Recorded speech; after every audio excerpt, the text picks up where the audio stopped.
Освобождението на България от османска власт е преломен момент в историческото развитие на българската нация.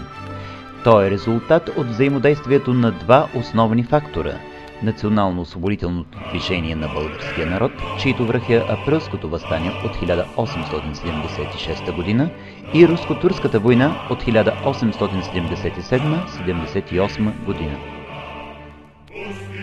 Национално-освободителното движение на българския народ е неразделна част от така наречения източен въпрос, който е един от главните проблеми на европейските отношения през 19 век.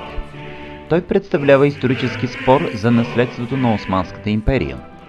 Западните държави, въпреки противоречията между тях, се стремят да запазят състоянието на империята, за да могат да я държат под свое икономическо и политическо влияние. По този начин Запада се стреми да ограничи руските домогвания на юг.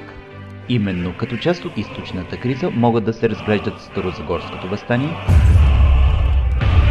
Априлското въстание и Руско-турската освободителна война. Старозагорското въстание остава в сянката на Априлското, което е връх на българската национална революция. Чрез него се постига решителен напредък по пътя на решаването на българския въпрос. Той излиза на международната сцена и се подема от дипломатическите кръгове и европейската общественост. Видни световни общественици, дипломати и хора от културният елит се обединяват около българската кауза.